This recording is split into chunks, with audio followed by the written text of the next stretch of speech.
Assalamu alaikum, my dear students. I hope all of you are doing well. Welcome to lecture number 4 of class 12 Computer Science FBIAC series. आज हम अपने chapter number 1 computer system का topic 1.1.4 जो कि device system and security है,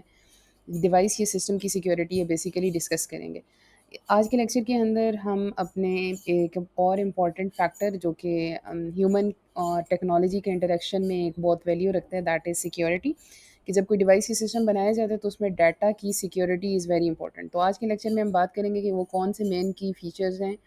जो कि एक डाटा की सिक्योरिटी के लिए बहुत ज़रूरी हैं, और अगर एक डाटा सिक्योरिटी की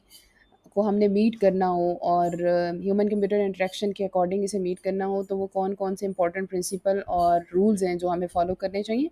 वो हम डिस्कस करेंगे। और एट दी एंड हम डिस्कस करेंगे कि एक सिक्योरिटी इंपॉर्टेंट क्यों है, उसमें एक रियल वर्ल्ड केस स्टडी की बात करेंगे कि किस तरीके से सिक्योरिटी का एक छोटा सा इशू होने की वजह से कितना बड़ा लॉस एक कंपनी को बेसिकली फेस करना पड़ा। So let's start the lecture. Okay, so first of all let's talk about that what is actually device और सिस्टम सिक्योरिटी। देखिए, डिवाइस और सिस्टम सिक्योरिटी जैसा कि हम डिस्कस कर रहे हैं कि जब हम कोई भी डिवाइस या सिस्टम बनाते हैं तो उसमें कुछ इंपॉर्टेंट फैक्टर्स होते हैं, जिसमें पहले हमने बात की थी यूजेबिलिटी की, और अब बात करते हैं सिक्योरिटी की। तो सिक्योरिटी में वो तमाम मेजर्स आते हैं जो हम लेते हैं अपने यूज़र के डाटा को प्रोटेक्ट करने के लिए, या अपने डाटा को प्रोटेक्ट करने के लिए जो कि डिवाइस और सिस्टम में मौजूद है, और हम नहीं चाहते कि उस इंफॉर्मेशन या डाटा को कोई भी अनऑथोराइज पर्सन एक्सेस करे। तो जो कंट्रोल एंड मेजर्स, या हम कह सकते हैं जो तरीके हम अपनाएंगे इस डाटा को प्रोटेक्ट करने के लिए, वो हमारे बेसिकली इस डिवाइस सिस्टम और सिक्योरिटी के अंदर इंक्लूड होते हैं। अब हम प्रोटेक्ट किस किस से करते हैं? एक हम प्रोटेक्ट करते हैं अनऑथोराइज एक्सेस से, कि कोई भी एक पर्सन जिसको परमिशन नहीं है वो डाटा को एक्सेस ना कर सके। डिस्क्लोजर मीन्स के डिस्क्लोजर का मतलब क्या है कि ऐसा ना हो कि आपकी इंफॉर्मेशन कोई भी जो अनऑथराइज पर्सन है उसके सामने एक्सपोज हो। यानी लेट्स सपोज अगर जैसे आपके सिस्टम के अंदर की इन्फॉर्मेशन है और कोई ऐसा पर्सन जिसको अलाउ नहीं है वो उसमें से सारी इन्फॉर्मेशन को देख लेता है, तो दिस इज़ बेसिकली डिस्क्लोजर, कि आपकी इन्फॉर्मेशन एक्सपोज होगी है अनऑथराइज पर्सन के सामने। डिस्ट्रप्शन का मतलब क्या होता है? डिस्ट्रप्शन का मतलब a kind of attack, hacking attack हो सकता है। कोई अटैक करके आपके जो सिस्टम है उसको किसी भी तरीके से अफेक्ट कर सकता है, उसको डिसरप्ट कर सकता है, यानी बेसिकली उसकी वर्किंग को स्लो कर सकता है या उसकी परफॉर्मेंस को किसी भी तरीके से अफेक्ट कर सकता है अनऑथराइज एक्सेस के थ्रू। फिर मॉडिफिकेशन है कि कोई अनऑथराइज यानी हैकिंग के थ्रू बजाय इसके कि वो आपके सिस्टम को स्लो डाउन करे या इफ़ेक्ट करे, उसको उसके अंदर डाटा को चेंज कर दे। यानी आपके डाटा की इंफॉर्मेशन को चेंज कर दे, जो कि आपके सिस्टम के लिए नुकसानदेह हो सकती है। और डिस्ट्रैक्शन का मतलब क्या है कि आपके डाटा को करप्ट कर दे, या आपके डाटा को डिलीट कर दे, या आपके सिस्टम को किसी भी तरीके से बैडली इफ़ेक्ट करे बाय आफ्टर एक्सेसिंग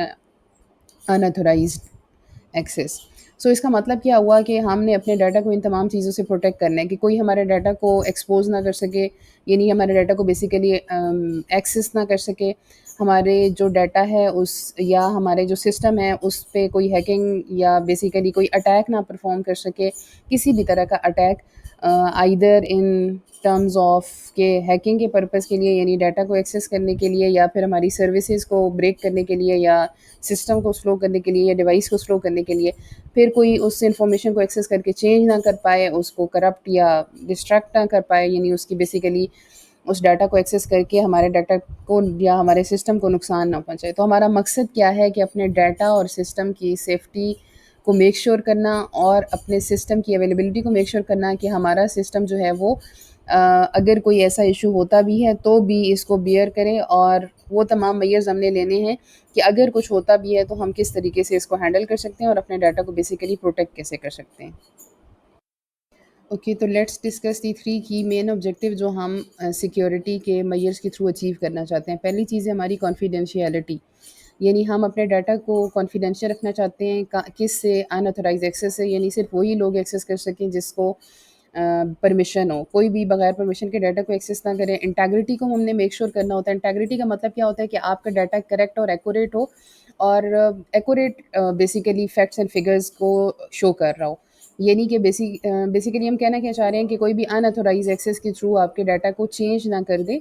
और उसको टेम्पर्ड ना कर दे, या किसी तरीके से भी एक्स अनऑथराइज वे में एक्सेस करके चेंज ना करे, और उसी डाटा को रिप्रेजेंट करे जो एक्चुअल डाटा की बेसिकली रिप्रेजेंटेशन है। फिर अगर हम बात करें अवेलेबिलिटी की, तो अवेलेबिलिटी में हमें ये मेक श्योर करना होता है कि हमारा जो सिस्टम है वो अवेलेबल हो जब भी हमें ज़रूरत हो। यानी अगर लेट्स सपोज़ कोई अटैक हो जाता है तो आफ्टर अटैक भी हमारे पास इंफॉर्मेशन की एक्सेसिबिलिटी होनी चाहिए। ये हमारा डाटा जो है वो हम हमारे पास अवेलेबल हो in order to meet the user requirement. तो ये 3 मेन ऑब्जेक्टिव हैं जो हमने अचीव करने होते हैं, और इसको हम सीआईए बेसिकली ट्रायड भी कहते हैं। ट्रायड का मतलब क्या है कि एक ट्रायंगुलर बेसिकली शेप जिसके अंदर ये तीनों चीज़ें हमें मीट करनी होती हैं, कॉन्फिडेंशियलिटी, इंटेग्रिटी और अवेलेबिलिटी। सीआईए इनके फर्स्ट की एब्रीविएशन है, और सीआईए ट्रायड एम एन कहते हैं because of this triangular shape of whole data security procedure और प्रिंसिपल। और इसको आगे डिस्कस करते हैं कि ये है क्या बेसिकली सीआईए ट्रायड। तो जैसा कि हम बात कर रहे थे कि ये हमारा सीआईए ट्रायड है, बेसिकली ये एक मॉडल है जो कि इंफॉर्मेशनल सिक्योरिटी के एक रूल्स बनाने की बेसिक्स हैं, राइट। अब बेसिक्स से मुराद क्या है कि प्रिंसिपल, अगर हम बात करते हैं प्रिंसिपल ऑफ सिक्योरिटी की, तो प्रिंसिपल सिक्योरिटी से मुराद वो तमाम रूल्स एंड रेगुलेशंस जो कि एक इंफॉर्मेशनल सिक्योरिटी की पॉलिसीज़ बनाने में हमें हेल्प करते हैं या उसकी सिक्योरिटी को मेक श्योर करने में हमें हेल्प कर रहे होते हैं। बेसिकली वो हमारे प्रिंसिपल ऑफ सिक्योरिटी कहलाते हैं, और उनमें से एक मोस्ट इंपॉर्टेंट जो है वो ये हमारा सीआईए ट्रायड है, जो कि कॉन्फिडेंशियलिटी, इंटेग्रिटी और अवेलेबिलिटी पे कंसिस्ट करता है। यानी अगर हम इन तीन चीज़ को मीट करते हैं तो ऑटोमेटिकली हमारा जो सिस्टम है वो सिक्योरिटी के इंफॉर्मेशनल सिक्योरिटी की रिक्वायरमेंट को मीट करता है। यानी उसके अंदर जो डाटा होगा, चाहे वो यूज़र का हो या एप्लीकेशन का, अपना जो डाटा है वो बेसिकली सिक्योर होगा। अब ये है क्या, इनको one by one properly understand करते हैं कि एक्चुअली है क्या। बेसिकली अगर प्रिंसिपल ऑफ सिक्योरिटी में इसकी बात करें तो ये वो तमाम फाउंडेशनल प्रिंसिपल और रूल्स हैं जिनकी बेसिस पे हमारा सिस्टम सिक्योर होता है, जो हम ऑलरेडी डिस्कस कर चुके हैं, जिसकी फाउंडेशन हमारा सीआईए ट्रायड है। तो अब इन तीन पिलर्स को ज़रा जो है वो वन बाय वन डिस्कस करते हैं, क्योंकि ये हमारे मेन बेसिक, जिन्हें आप एक काइंड ऑफ बिल्डिंग ब्लॉक कह सकते हैं या एक बेसिक कह सकते हैं, जिसके ऊपर पूरा इंफॉर्मेशनल सिक्योरिटी का मॉडल बिल्ड करते हैं हम, या अपनी सिस्टम या डिवाइस की सिक्योरिटी को मेक श्योर करते हैं। So let's discuss them one by one. बात करते हैं अपने सबसे पहले पिलर की, जो कि हमारा सीआईए ट्रायड का पहला पिलर है, दैट इज़ कॉन्फिडेंशियलिटी। कॉन्फिडेंशियलिटी का मतलब क्या है, we want to protect our data from unauthorized access. हम अपने डाटा को कॉन्फिडेंशियल रखना चाहते हैं, यानी हम नहीं चाहते कि कोई भी अनऑथराइज्ड पर्सन हमारे डाटा को एक्सेस करे। तो उसको मेक श्योर करने के लिए हम क्या करते हैं कि हम अपनी डिफरेंट इंक्रिप्शन मेथडोलॉजीज़, अगर आपको याद हो हमने फर्स्ट ईयर के अंदर कई तरह की इंक्रिप्शन मेथडोलॉजीज़ पढ़ी थी, हमने कहा था कि हम अपने डाटा को किस तरीके से प्रोटेक्ट करते हैं कि कोई भी अनऑथराइज एक्सेस ना कर सके। तो हम इस तरह की टेक्नोलॉजी मेथडोलॉजीज़ यूज़ करते हैं। प्लस हम मेक श्योर करते हैं कि हर यूज़र को उतनी ही एक्सेसिबिलिटी हो जितना उसके लिए डाटा को एक्सेस करना ज़रूरी है। यानी किसी भी पर्सन को उसकी जो इन्फॉर्मेशन जितनी उसे चाहिए उससे ज़्यादा एक्सेस नहीं देनी, ताकि कोई भी हमारे डाटा को, जिसकी एक्सेसिबिलिटी उसे नहीं होनी चाहिए, वो एक्सेस ना करे, ताकि डाटा लीकेज का और स्पाइंग का इशू ना हो। सो बेसिकली हमारा मकसद क्या है कि हमने अपने डाटा को प्रोटेक्ट करना है फ्रॉम अनऑथराइज एक्सेस। तो हर एक को उसके रिक्वायरमेंट, और जैसे हम कहते हैं कि जिसको जितना एक्सेस करना ज़रूरी है उतनी ही एक्सेस दीजिए। जैसे अगर हम एक स्टूडेंट मैनेजमेंट सिस्टम की भी बात करते हैं, तो हम अपने डाटा को कॉन्फिडेंशियल रखना चाहते हैं, तो स्टूडेंट को उतनी परमिशन हो को वो डाटा या अपना रिजल्ट देख सके, राइट। फिर टीचर को उसकी रिक्वायरमेंट के मुताबिक परमिशन दे दी जाए, एडमिन वालों के पास उसकी रिक्वायरमेंट के मुताबिक इन्फॉर्मेशन होगी कि वो कितनी एक्सेस कर सकते हैं। तो उसका मतलब क्या हुआ कि हर एक का जो बेसिकली एक्सेस कंट्रोल है वो डिफाइन कर दिया जाए कि कौन कितना डाटा एक्सेस कर सकता है और कितना नहीं। इसी तरह अगर हम कोई भी सिस्टम बना रहे हैं तो उसके अंदर हर एक ही एक्सेस कंट्रोल यानी परमिशन और अकाउंट बेसिकली डिसाइड कर लिए जाएँ कि कौन क्या एक्सेस कर सकता है और क्या एक्सेस नहीं कर सकता, बेसिकली क्या एक्शन परफॉर्म कर सकता है और क्या एक्शन परफॉर्म नहीं कर सकता। इसके अलावा हम क्या कर सकते हैं कि हम अपनी यही इंक्रिप्शन टेक्नोलॉजी मेथडोलॉजी यूज़ करें कि कौन कौन से जो हमारा डाटा है वो इनक्रिप्टेड हो, ताकि अगर उसको डिक्रिप्ट करना है तो सिर्फ जो ऑथराइज पर्सन है वही उसको डिक्रिप्ट कर सके जिसके पास वो डिक्रिप्शन की हो, और अनऑथराइज अगर एक्सेस कर भी ले तो वो उस डाटा को अंडरस्टैंड ना कर पाए या उसके पास बेसिकली डिक्रिप्शन की नहीं होगी, तो either he or she can not access the data. जैसे उन्होंने एग्जांपल दी कि कंपनी का डाटाबेस है, अगर हैकर हैक भी कर लेते हैं तो हमने उसे प्रॉपर्ली इनक्रिप्ट किया हुआ है अपनी मेथडोलॉजीज़ के थ्रू, इंक्रिप्शन मेथडोलॉजीज़ को यूज़ करके। तो जब तक उसके पास डिक्रिप्शन की नहीं होगी तब तक वो उस इन्फॉर्मेशन को कुछ भी नहीं कर सकता, बिकॉज उसके पास डिक्रिप्शन की अवेलेबल नहीं है। तो इस तरीके से हम अपनी इंक्रिप्शन मेथडोलॉजी और एक्सेस कंट्रोल के थ्रू अपने डाटा को कॉन्फिडेंशियल रखते हैं, ताकि हम सिक्योरिटी का जो बेसिक एक फ़ीचर है उसको अचीव कर सकें और अपने यूज़र का डाटा और अपनी सिस्टम और एप्लीकेशन के डाटा को सिक्योर बना सकें। Now let's talk about the second pillar of CIA triad, जो कि है इंटेग्रिटी। देखिए इंटेग्रिटी आप सिंपली यूँ माइंड में रखें कि इंटेग्रिटी का मतलब है कि हमारा डाटा जो है वो करेक्ट फैक्ट्स एंड फिगर को शो करा रहा है, वो रिलायबल है और किसी भी अनऑथराइज़ वे में उसको एक्सेस करके चेंज नहीं किया गया, तो इट मीन वो इंटेग्रिटी के क्राइटेरिया को मीट कर रहा है। बेसिकली इंटेग्रिटी के क्राइटेरिया को मीट करने के लिए हमने सिर्फ एक ही मैयर लेना है कि हमें अपने डाटा को प्रिवेंट करना है कि कोई भी किसी तरीके से अनऑथराइज पर्सन डाटा को एक्सेस ना कर सके, वो किसी भी तरीके से चेंज ना कर सके, टैम्पर ना कर सके और आपका data correct facts and figure को शो कर रहे हैं, तो इट्स मीन वो इंटेग्रिटी के क्राइटेरिया को मीट कर रहा है। अगर आपका data correct facts and figure को शो नहीं करा, यानी जब हम डाटा को ट्रांसमिट कर रहे थे या स्टोर कर रहे थे या प्रोसेस करा रहे थे, तो किसी भी तरीके से अनऑथराइज पर्सन ने अगर उसे एक्सेस कर लिया और चेंज कर दिया, तो वो करेक्ट फैक्ट्स एंड फिगर को शो नहीं कराएगा या करेक्ट डाटा को शो नहीं कराएगा, तो इंटेग्रिटी के क्राइटेरिया को मीट नहीं करेगा। तो मतलब हमने अगर अपने इंटेग्रिटी के क्राइटेरिया को मीट करना है, तो हमें अपने डाटा को प्रिवेंट करना है अनऑथराइज एक्सेस से और हैकिंग से, ताकि कोई भी किसी भी तरीके से डाटा टैम्परिंग ना कर सके, हमारे डाटा को चेंज ना कर सके।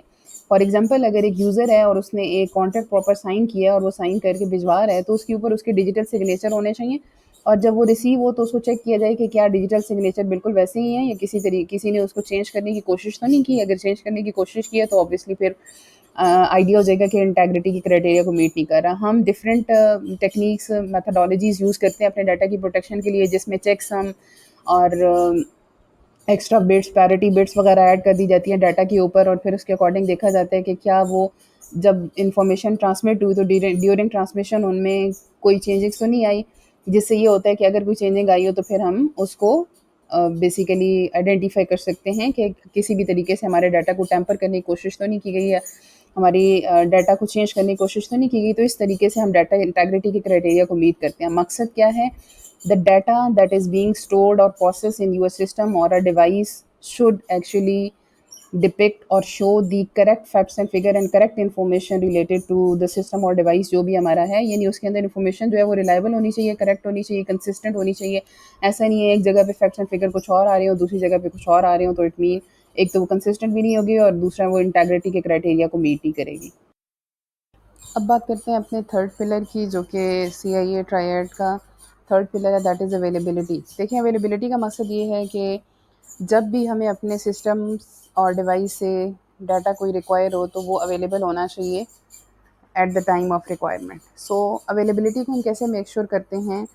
बेसिकली तो हमें मेक श्योर करना है कि अगर हमारा सिस्टम किसी अटैक की वजह से, किसी इशू की वजह से फेल होता है, तो कितनी जल्दी हम रिकवर कर सकते हैं, ये हमने अवेलेबिलिटी के अंदर मेक श्योर करना होता है कि हम फेलियर से, या अगर लेट्स सपोज कोई अटैक है जैसे DDoS अटैक है जो हमने फर्स्ट ईयर के अंदर पढ़े भी थे कि हमारे पास डिनाइल ऑफ सर्विसेज और distributed denial of services attacks होते हैं, तो हम ऐसे इशू से कितनी जल्दी रिकवर कर सकते हैं और जब भी हमें डाटा चाहिए होगा तो क्या वो हमारा अवेलेबल होगा। ये हमारी जो मेन मकसद है अवेलेबिलिटी का, वो हम अचीव करना चाहते हैं। जैसे फॉर एग्जांपल एक कंपनी है तो वो क्या करे कि वो ऐसी मेथडोलॉजी और टेक्निक्स यूज़ करे कि उसका डाटा मल्टीपल सर्वर पे मौजूद हो। अगर लेट्स सपोज एक सर्वर पे किसी वजह से कोई अटैक आता है या इशू आता है और डाटा की बेसिकली अगर DDoS लेट्स सपोज अटैक है, तो वो किस तरीके से फ़ौरन से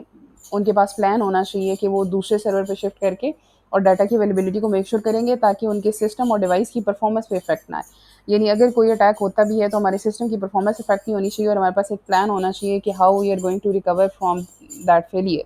हम किस तरीके से उससे रिकवर करेंगे और कितनी जल्दी रिकवर करेंगे ताकि डाउन टाइम, यानी हमारे सिस्टम या लेट्स सपोज अगर कोई वेबसाइट या सॉफ्टवेयर है तो उसका डाउन टाइम कम से कम हो और हमारे पास रिकवरी प्लान मौजूद हो और हम जल्दी उससे रिकवर कर सकें जो भी हमें इशू फेस करना पड़ा। तो ये हमारा मेन मकसद होता है अवेलेबिलिटी का, जिससे हम मेक श्योर करते हैं कि हमारे जो सिस्टम की परफॉर्मेंस है उस पर इफेक्ट नहीं आना चाहिए और डाटा जितनी जल्दी हम रिकवर कर सकें उतनी जल्दी हमें रिकवर करना है ताकि हमारे डाटा की अवेलेबिलिटी को हम मेक श्योर कर सकें। Okay, now let's talk about the security policies and best practices. जो अगर एक कंपनी अपने डाटा और डिवाइस और सिस्टम की सिक्योरिटी को मेक श्योर करना चाहती है तो उसे इन बेस्ट प्रैक्टिसेस को फॉलो करना चाहिए, राइट। अब उनमें से बात करते हैं कि वो किस तरीके से इनको फॉलो करके अपने सिस्टम को प्रोटेक्ट कर सकते हैं। जैसा कि अभी अगर हम बात करें टेक्नोलॉजी की, कि जितना हमारा टेक्नोलॉजी का यूज़ बढ़ गया है इतने हमारे थ्रेट के चांसेस, साइबर सिक्योरिटी के थ्रेट्स के चांसेस भी बढ़ गए हैं, हमारे डाटा की प्रोटेक्शन इतनी और इम्पॉर्टेंट हो गई है। आए दिन हम जो है वो नए थ्रेट हमें फेस करना पड़ता है, लेकिन ऑब्वियसली उसको प्रोटेक्ट करने के लिए नई पॉलिसीज़ भी बनाई जाती हैं। तो अगर एक सिस्टम और डिवाइस को हम सिक्योर करना चाहते हैं, तो हमें ये मेक श्योर करना है कि हमें लेटेस्ट टेक्नीक, मेथोडोलॉजीज़ और टूल्स और सॉफ्टवेयर्स यूज़ करने हैं, एन्क्रिप्शन डिक्रिप्शन की मेथोडोलॉजीज़ यूज़ करनी है, ताकि अगर सिस्टम या डिवाइस को यूज़ करके डाटा और यूज़र का जो डाटा और इन्फॉर्मेशन वो शेयर हो रहा है, तो वो प्रॉपरली लेटेस्ट जो हमारी इंक्रिप्शन और लेटेस्ट मेथोडोलॉजी और टेक्निक है जो डाटा को सिक्योर करने के लिए यूज़ होती है, उनको फॉलो कर रहा हो, ताकि यूज़र का डाटा प्रोटेक्ट रहे और कोई भी अनऑथोराइज एक्सेस ना हो, और हमारे डाटा की प्रोटेक्शन, हम यूज़र के डाटा की प्रोटेक्शन को मेक श्योर कर सकें बेसिकली। तो डाटा प्रोटेक्शन पॉलिसीज़ के अंदर हमें तमाम वो जो लेटेस्ट रूल्स एंड रेगुलेशंस कह सकते हैं वो फॉलो करने हैं, ताकि यूज़र का डाटा प्रोटेक्टेड रहे। फॉर एग्जांपल अगर एक कंपनी है और वो चाहती है कि यूज़र का डाटा प्रोटेक्ट रहे, तो ऑब्वियसली वो ऐसी ही मेथोडोलॉजी और एन्क्रिप्शन यूज़ करेगी जो कि डाटा की प्रोटेक्शन में उन्हें हेल्प करे और यूज़र का डाटा बेसिकली मिसयूज़ ना हो। फिर बात करते हैं सेकंड मेथड की, जो कि यूज़ होता है, that is regular security audit. जैसा कि हमने अभी ऑलरेडी डिस्कस किया कि जैसे जितनी टेक्नोलॉजी का यूज़ बढ़ गया है, साइबर सिक्योरिटी थ्रेट्स भी उतने बढ़ चुके हैं। आपके सिस्टम अगर आप अपग्रेड नहीं करेंगे और आप पुरानी टेक्निक और पुरानी मेथोडोलॉजी और पुरानी पॉलिसीज़ के साथ ही चलेंगे, तो ऑब्वियसली आपके सिस्टम के अंदर लूप होल्स के चांसेस ज़्यादा हैं, यानी उसके अंदर एरर के चांसेस ज़्यादा हैं, उसके डाटा हैकिंग की पॉसिबिलिटी ज़्यादा होंगी। तो रेगुलरली ऑडिट करना चाहिए एक कंपनी को, अगर वो चाहती है कि उसके डाटा और जो सिस्टम या सॉफ्टवेयर है उसका डाटा प्रोटेक्टेड रहे। तो रेगुलरली या क्वार्टरली बेसिकली अपने सिस्टम को चेक करें कि उसके अंदर कोई अगर सिक्योरिटी वीकनेसेस हैं तो उनको रिजॉल्व किया जाए, ताकि आपके यूज़र का डाटा प्रोटेक्ट रहे और कोई भी उन लूप होल को यूज़ करके सिस्टम में से डाटा को अनऑथराइज एक्सेस करके उसे मिसयूज़ ना कर सके। तो regularly audit is also compulsory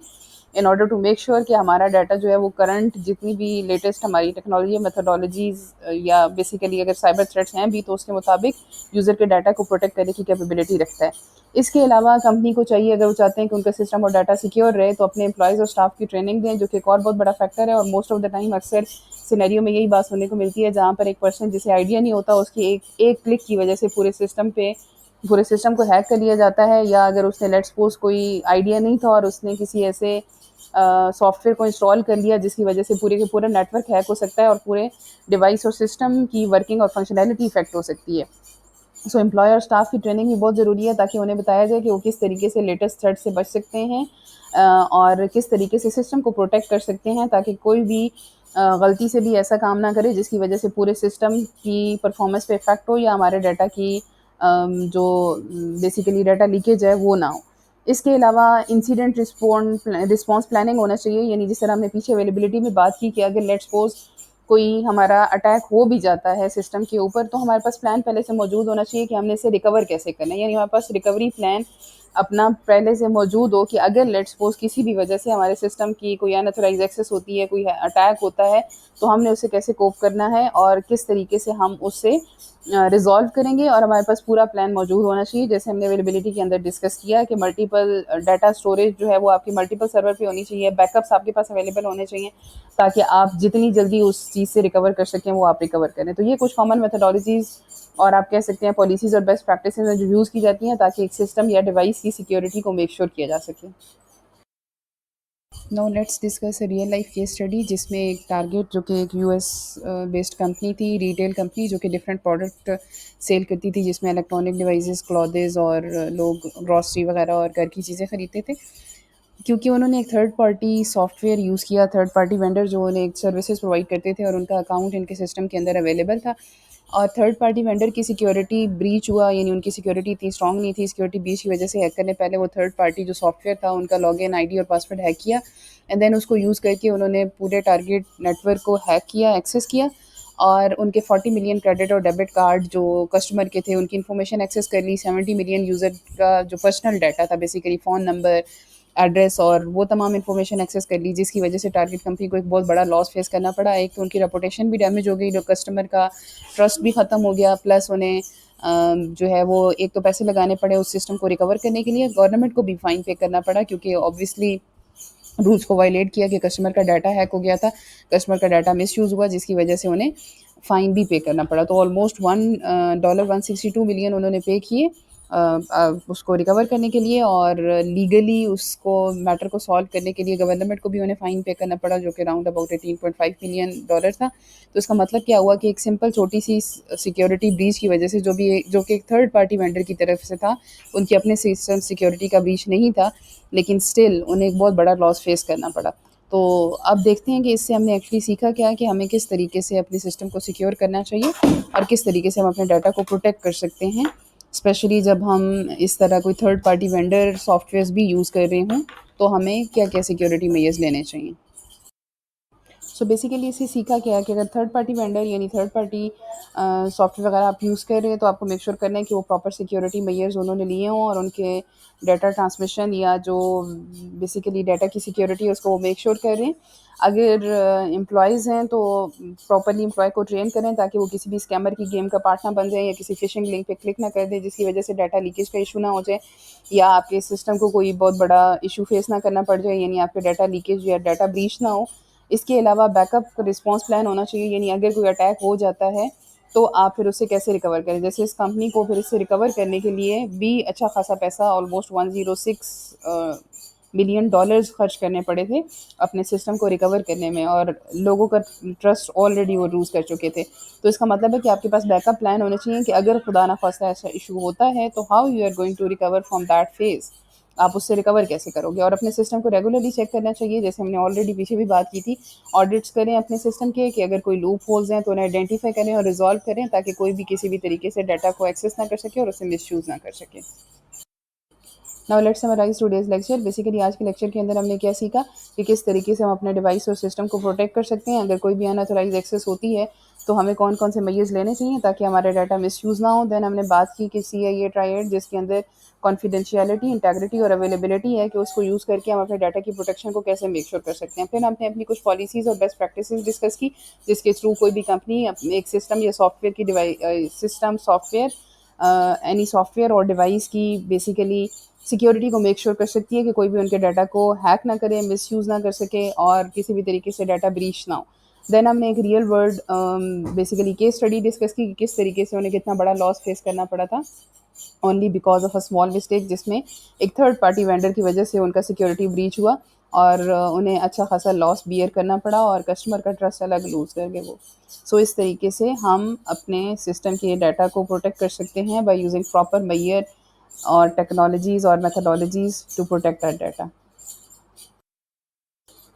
I hope आज के लेक्चर आपको क्लियर होगा। If you any question you can ask me in the comment section. Do like and subscribe my channel if you found these videos useful. Thank you for watching.